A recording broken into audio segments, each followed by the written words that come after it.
यहाँ पर आप हमेशा की तरह समरीज को पढ़ सकते हैं, सुन सकते हैं और बाकी सबके साथ शेयर भी कर सकते हैं। तो आइए बिना देर किए शुरुआत करते हैं एडम ग्रांट की book Originals, how non conformist move the world. जी हाँ, ये किताब ऐसे लोगों की इम्पोर्टेंस के बारे में आपको बताती है जिन्होंने वेल एस्टेब्लिश्ड सिस्टम और इसके रूल्स को फॉलो करने की बजाय अपने खुद के थॉट्स और एक्शन की फ्रीडम के लिए रिस्क लेना ज्यादा पसंद किया।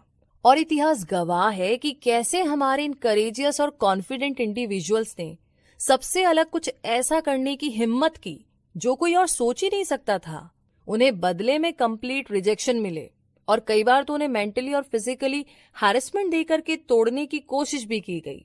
अब गैलीलियो जैसे कुछ पायोनियर्स को ही देख लीजिए, उनकी इंडिपेंडेंट थिंकिंग की वजह से मौत की सजा का डर भी उन्हें दिखाया गया और कुछ का तो खूब मजाक भी उड़ाया गया।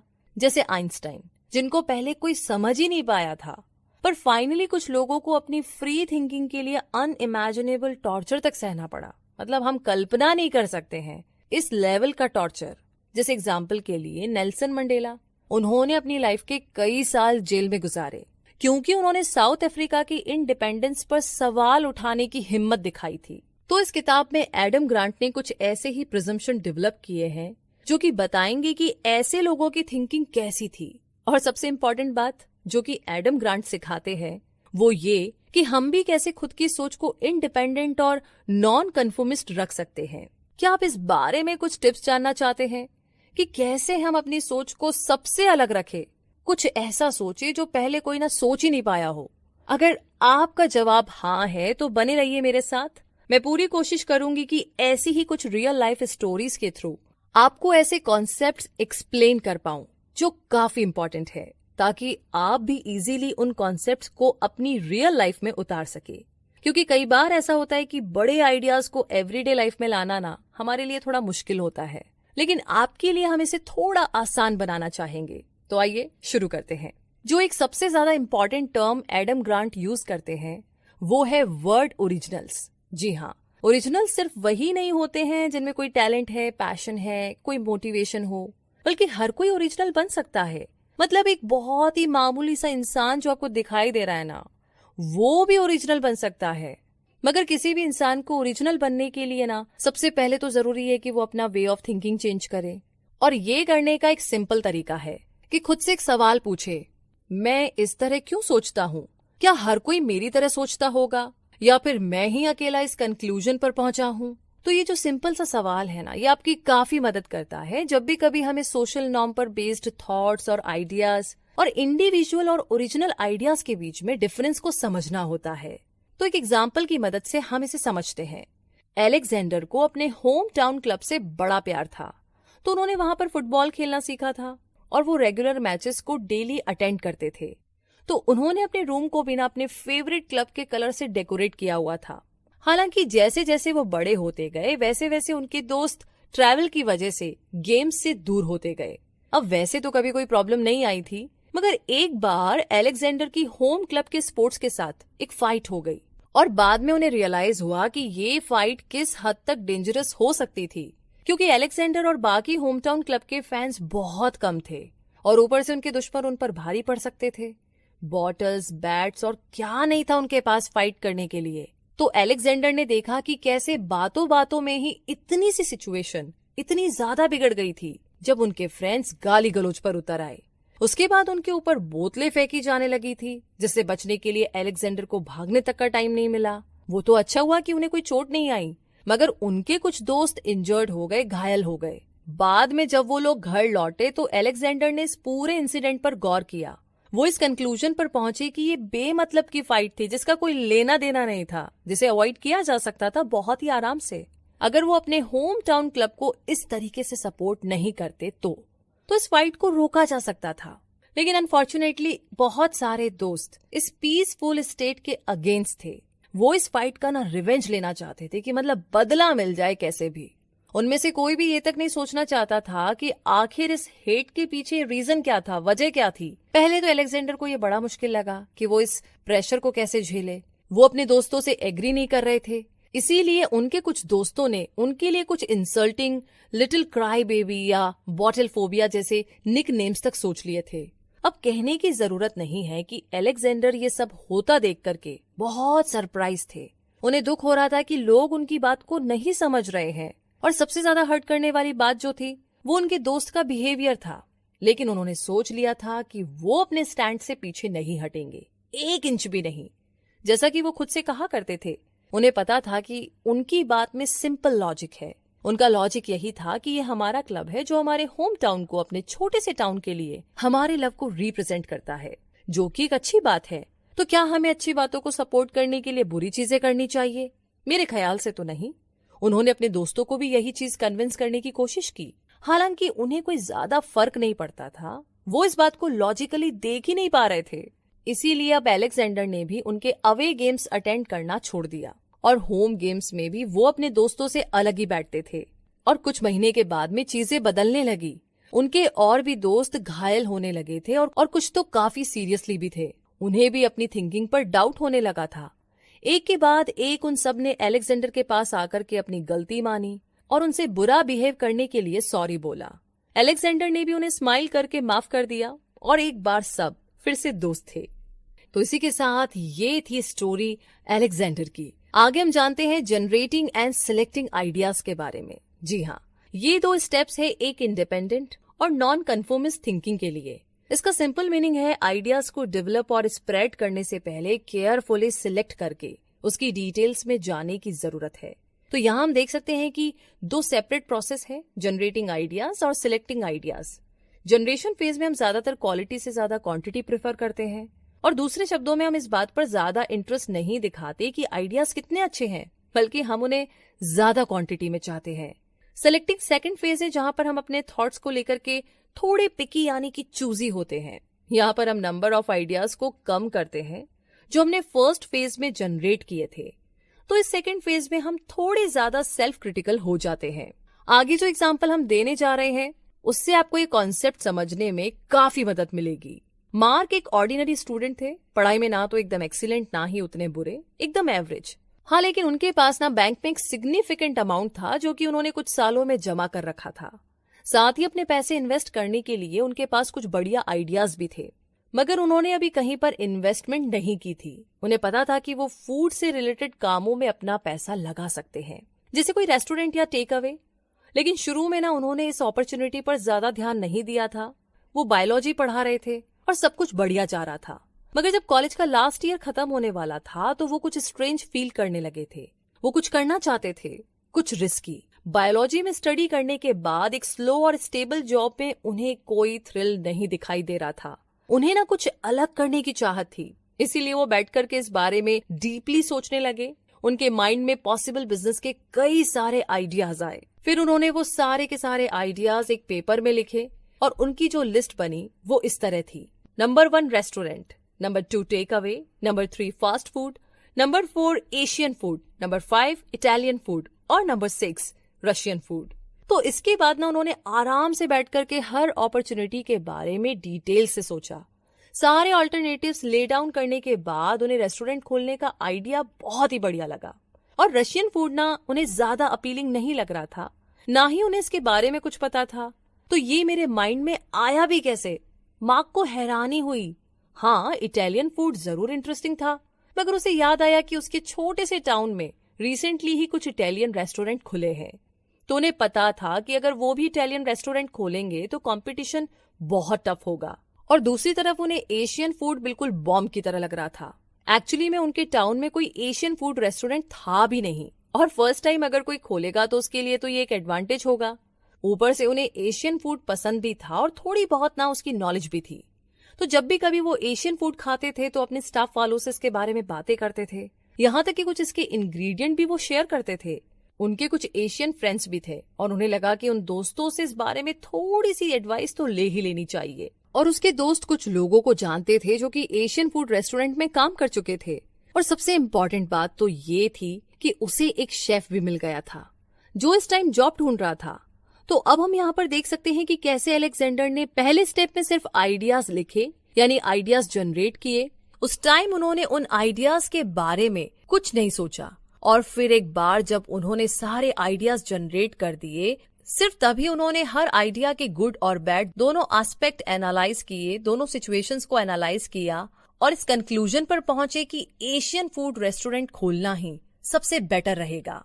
तो आइए इसी के साथ अब आगे जानते हैं voicing and चैंपियनिंग new ideas.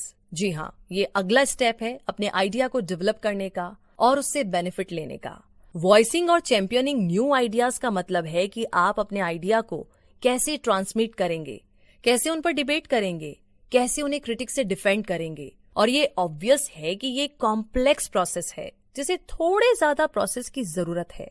Adam grant ये आर्ग्यूमेंट करते हैं कि अगर दूसरों को अपने आइडिया के बारे में कन्विंस करना हो तो अपने आइडिया को इतना थरली एनालाइज करें, मतलब इतना कंठस्थ और इतना क्लियर एनालाइज करें कि आपको उसके गुड और बैड दोनों साइड्स अच्छे से पता हो। इससे ये होगा कि अगर कोई डिबेट करेगा भी तो आप बैड साइड्स भी मेंशन कर सकते हैं और लोगों को दिखा सकते हैं कि आप किसी भी सिचुएशन के लिए अच्छी तरीके से तैयार है, मगर सेम टाइम में आपके पास उससे निपटने के लिए भी कोई बैकअप प्लान होना चाहिए। ये असल में एक प्रिजम्पशन टेक्नोलॉजी है जो कि पहले ही सोशल साइकोलॉजी के फील्ड में रिसर्च की जा चुकी है। तो चलिए अब इस प्रैक्टिस का एक अच्छा सा एग्जाम्पल देखते हैं। हम एक बार फिर से मार्क की बात करेंगे जो कि अपने छोटे से होम टाउन में एक एशियन रेस्टोरेंट खोलना चाहते थे। कहने की जरूरत नहीं है कि उनका ये आइडिया हर किसी को पसंद नहीं आया, खास करके उनकी माँ को ये आइडिया बिल्कुल स्टूपिड लग रहा था। अब प्रॉब्लम तो ये थी कि मार्क को अपनी माँ को ही कन्विंस करना था क्योंकि उन्हें कुछ फंड्स की जरूरत थी और रेस्टोरेंट बिजनेस के बारे में कुछ एडवाइस की भी, क्योंकि उसकी माँ रेस्टोरेंट में पहले काम कर चुकी थी और वो जानता था कि यूं तो उसकी माँ एक रैशनल पर्सन है, मगर जब उसने अपनी माँ को बड़े जोश में आकर के अपने आइडिया के बारे में बताया तो वो काफी जिद्दी बिहेव करने लगी। उन्हें ये आइडिया जरा भी पसंद नहीं आया था, इसीलिए वो इस बारे में कोई बात करना ही नहीं चाहती थी। अब मार्क ने इस प्रॉब्लम को एक डिफरेंट पर्सपेक्टिव के साथ अप्रोच करने की सोची। उन्हें रियलाइज हुआ कि अपने बिजनेस आइडिया के सिर्फ गुड साइड को मेंशन करने का पॉइंट नहीं होगा।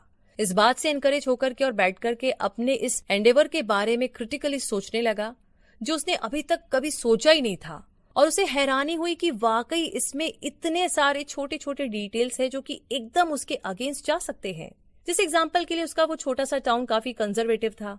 ऐसा नहीं था कि लोगों को एशियन फूड नापसंद था, लेकिन लोग ना इसे इतना ज्यादा भी पसंद नहीं करते थे और ना ही इसे कोई हाई रिगार्ड देते थे। वो सरप्राइज था कि इतना इंपॉर्टेंट फैक्ट वो कैसे भूल गया। उसे ये भी रियलाइज हुआ कि उसका बिजनेस कुछ सालों तक तो उसे कोई प्रॉफिट नहीं देने वाला, और ये भी हैरानी की बात थी क्योंकि अब तक तो वो यही मानकर चल रहा था कि बिजनेस शुरू करते ही वो खूब कमाना शुरू कर देगा। अब जब वो रियलिटी समझ चुका था तो एक बार फिर उसने अपनी माँ से बात की, लेकिन इस बार ना उसने अपनी बात की स्टार्टिंग में बिजनेस के बैड साइड को भी गिनाना शुरू कर दिया। देखो माँ, उन्होंने कहा कि मुझे अच्छे से पता है कि एशियन फूड के बिजनेस में भी काफी रिस्क है। मुझे तो ये सोचकर के ही अजीब लग रहा है कि हमारा वो रेड नेक नेबर एक बार इसे ट्राई करने हमारे रेस्टोरेंट में जरूर आएगा। लेकिन इसका भी एक सोल्यूशन मैंने सोचा है। हम ना सिर्फ बर्गर और बाकी कॉमन चीजें बनाएंगे बल्कि ये एडवर्टीजमेंट भी देंगे कि हमारे यहाँ का खाना बड़ा स्पाइसी है। मुझे लगता है कि यही चीज हमारे खाने को एशियन फूड से लिंक करती है और लोग यही सोच कर आएंगे। मैं सिर्फ इतना ही नहीं सोच रहा, प्रॉफिट की बात भी मेरे दिमाग में है। मुझे पता है कि शुरुआत में हमारा ये बिजनेस इतना प्रॉफिट तो नहीं देगा, कम से कम 2 साल तक तो नहीं।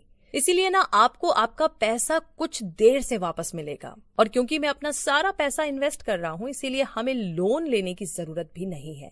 अब सीधी सी बात यह है कि प्रॉफिट कमाते ही मैं आपका पैसा वापस करने की सोचूंगा, और मेरी कैलकुलेशन के हिसाब से हाफ कैपेसिटी पर रेस्टोरेंट ऑपरेटिंग करके मैं कुछ ही महीनों में आपको पैसा लौटा दूंगा। अब ये बताने की जरूरत नहीं है कि उसकी माँ को सारी बात समझ आ चुकी थी और बिना किसी फर्दर आर्ग्यूमेंट के मार्क को अपनी माँ से पैसे उधार मिल गए। चलिए इस बात को दिमाग में रखिएगा, और आगे मैनेजिंग इमोशंस की हम बात करें तो अगर आपका आइडिया चल भी गया और आपने अपना नया एडवेंचर स्टार्ट भी कर दिया तो फिर भी अभी लड़ाई खत्म नहीं हुई है, बल्कि उल्टा एक दूसरी प्रॉब्लम यानी कि इमोशनल बैटल अभी स्टार्ट होनी बाकी है।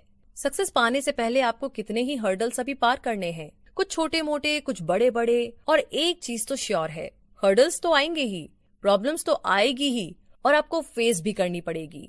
ये हर्डल्स होंगे जैसे कि प्रॉफिट ना होना, स्टाफ का काम छोड़कर चले जाना, दोस्तों का सपोर्ट ना मिलना, ये सब कुछ हो सकता है आपके साथ। और अगर आप इन सब से ओवरकम होना नहीं सीखेंगे तो ये आपके सर का दर्द बन जाएंगे और आप खुद पर ही डाउट करने लगेंगे कि आपका डिसीजन सही है भी या नहीं। ये किताब आपको यही बात समझाएगी कि कैसे बायस्ड इमोशनल रिस्पॉन्स की पहचान करके उसे कंट्रोल करें और सबसे इम्पोर्टेंट बात, एक्टिंग आउट के चांसेस कैसे कम करें। लेकिन इमोशनल मैनेज करने का मतलब सिर्फ नेगेटिव इमोशंस ही कंट्रोल करना नहीं है, इसमें एंगर कंट्रोल और दूसरों से इंस्पिरेशन लेना भी इन्वॉल्व है। हम सबको स्टीव जॉब्स की वो स्टोरी तो मालूम है, अगर ये आपको थोड़ी अच्छे से पता है तो आपको ये चीज पक्के से पता होगी। खासकर इनिशियल फेज में सब कुछ एकदम सही नहीं जाता, इसीलिए स्टीव जॉब्स को भी जाने अनजाने कुछ ऐसी स्ट्रेटेजीज यूज करनी पड़ी जिससे कि वो अपने इमोशंस को मैनेज कर पाए और सक्सेस की तरफ बढ़ते जाए। ये कम लोगों को पता होगा कि 1986 में जॉन स्कूली ने, जो उस वक्त एप्पल कंपनी के टॉप में थे, स्टीव जॉब्स को नौकरी से निकाल दिया था। और स्टीव जॉब्स ने इस पर कैसे रिएक्ट किया? जब उन्हें निकाला गया तो उन्होंने ये कहा कि जॉब से निकाला जाना मेरे लिए एक तरह से ब्लेसिंग की तरह है। अब मैं हर तरह की बाउंड्री से फ्री हूँ और होम कंप्यूटर के बारे में अपने विजन को आजादी से नर्चर कर सकता हूँ। तो आप देख सकते हैं कि एक परफेक्ट एग्जाम्पल है उस चीज का जिसे स्ट्रेटेजिक ऑप्टिज्म कहा जाता है। बजाय इसके कि जॉब्स छोड़ने के गम में अपनी किस्मत पर रोने के, उन्होंने इसके गुड साइड्स पर फोकस किया। ठीक है, चलो उसे देखते हैं, जो अब आगे कर सकते हैं, वो नहीं कि जो हो चुका है। शायद यही बात स्टीव जॉब्स और स्ट्रेटेजिक ऑप्टिमिज्म एम्प्लॉय करने वाले लोग ऐसी सिचुएशन में सोचते हैं जो कि बाकी कॉमन लोगों की नजरों में एक प्रॉब्लमेटिक बात होती है। स्टीव जॉब्स इस बात के लिए भी फेमस थे कि वे अपने एम्प्लॉयज में एक एंथुजियाज्म और ऑप्टिमिज्म स्पार्क करने में एबल थे। हमने इस बारे में मेंशन किया था कि इमोशन मैनेज करने का ये एक बहुत इंपॉर्टेंट पार्ट है। जॉब्स लोगों को मोटिवेट करने में एक्सपर्ट थे क्योंकि वो एक बड़े अच्छे स्टोरी टेलर भी थे। उनके पास स्टोरी का खजाना था जिन्हें वो रियल लाइफ प्रॉब्लम सॉल्व करने में मेटाफोर्स की तरह यूज करते थे। एग्जाम्पल के लिए जैसे अब्राहम लिंकन की स्टोरी काफी मोटिवेशनल है। बेशक वो बाद में प्रेसिडेंट बने, लेकिन कम ही लोग जानते हैं कि प्रेसिडेंट बनने से पहले उनकी लाइफ कैसी थी। एक्चुअली अब्राहम लिंकन बड़े बदकिस्मत इंसान थे जिनके सामने ऐसे कई ओकेजन आए जब वो मौत को गले लगा करके लाइफ को अलविदा कह सकते थे, क्योंकि उनकी लाइफ में इतनी मुश्किलें आई। उनकी मदर की जब डेथ हुई तो वो सिर्फ 9 साल की थी। उनकी स्टेप मदर सरहा, जिसे वो बहुत प्यार करते थे, लिंकन के फादर से शादी होने के जल्द बाद ही उसकी भी डेथ हो गई। उनके 4 बेटे थे जिसमें से सिर्फ एक ही बच पाया था। तो लिंकन कभी भी इस लॉस से ओवरकम नहीं कर पाए थे और ना ही उनकी वाइफ मैरी। और लिंकन हालांकि इन दुखों से पूरी तरह टूट गए थे, फिर भी लाइफ में आगे बढ़े और ऐसा मुकाम हासिल किया जो शायद बहुत कम लोगों को चांस मिलता है। अब्राहम लिंकन की स्टोरी उन बहुत सी स्टोरीज में से एक है जिन्हें आप लोगों को सुना करके मोटिवेट कर सकते हैं। कभी कभी आपको किसी कॉन्टेक्स्ट को कंसीडर करके ऐसी स्टोरी ढूंढ लानी होगी जो कि उस सिचुएशन में फिट बैठ सके। अब स्टीव जॉब्स की स्टोरी पर वापस आते हैं। हम बात कर रहे थे कि कैसे स्टीव जॉब्स लोगों को अपनी स्टोरी टेलिंग से मोटिवेट करते थे, लेकिन एक और कार्ड उनके पास था, जो था बोलने से भी ज्यादा सुनना। एक पर्टिकुलर कॉन्फ्रेंस में जहां उन्हें पता था कि उन्हें हार्श क्रिटिसिज्म फेस करना पड़ सकता है, उन्होंने इंटेंशनली माइक्रोफोन को पब्लिक की तरफ कर दिया और सिंपली कहा, मैं वही बात करूंगा जिस बारे में आप बात करना चाहते हैं। अब कहने की जरूरत नहीं है कि सारी क्राउड ये बात सुनकर के सरप्राइज थी। जी हाँ, तो यही थी स्टीव जॉब्स की इंटरेस्टिंग कहानी। आगे जानते हैं क्रिएटिंग एंड मैनेजिंग कोलिश, यानी कि गठबंधन करना। ये लास्ट स्टेप है जो एडम ग्रांट ने मेंशन किया है, जो कि फेयरली सिंपल भी है। कोई भी सक्सेस गेन करने के लिए बहुत जरूरी है कि लोगों के साथ गुड और स्ट्रॉन्ग रिलेशन रखा जाए। ऐसा मुश्किल ही होता है कि किसी को बिना दूसरों की हेल्प मिले कोई सक्सेस अचीव हुई हो।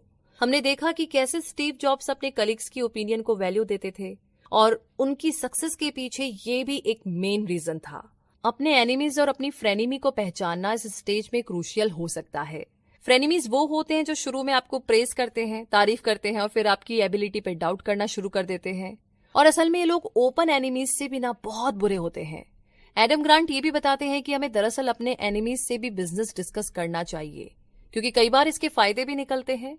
और एडम ग्रांट के हिसाब से जो लोग कभी हमारे एनिमी रहे हो वो एक बार कर दोस्त बन जाए तो जिंदगी भर दोस्ती निभाते हैं।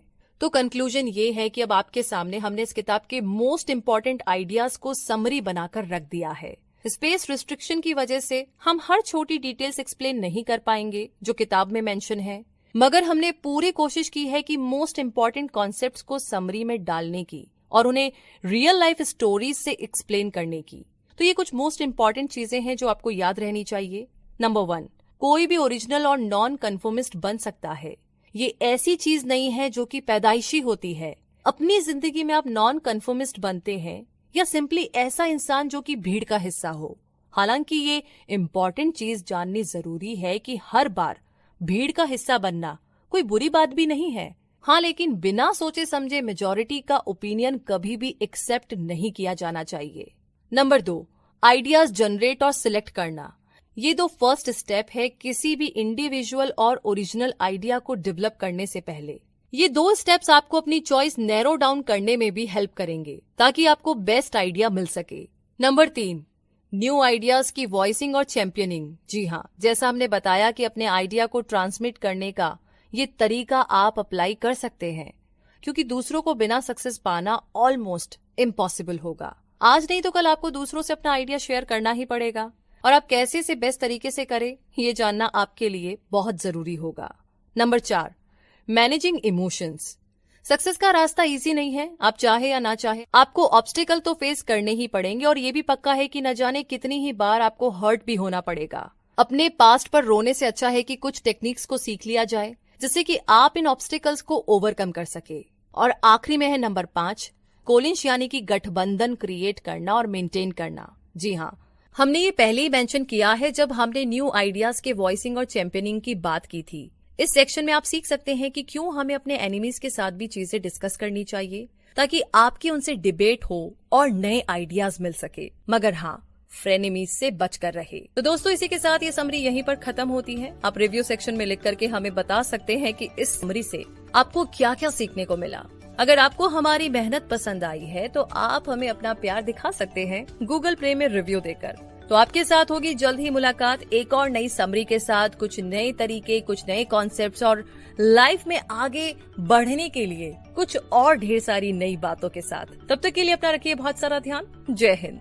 और ऐसे ही आने वाली वीडियोस देखते रहने के लिए हमारे चैनल को सब्सक्राइब करें और बेल आइकन दबा दें, जिससे कि आपको नई वीडियोस की नोटिफिकेशन मिल जाएगी। और वीडियो अच्छी लगी हो तो लाइक जरूर करें। आपके लाइक और कमेंट से मुझे और भी वीडियोस बनाने का मोटिवेशन मिलता है। तो मिलते हैं नेक्स्ट वीडियो में, तब तक के लिए टाटा, बाय बाय और नमस्ते।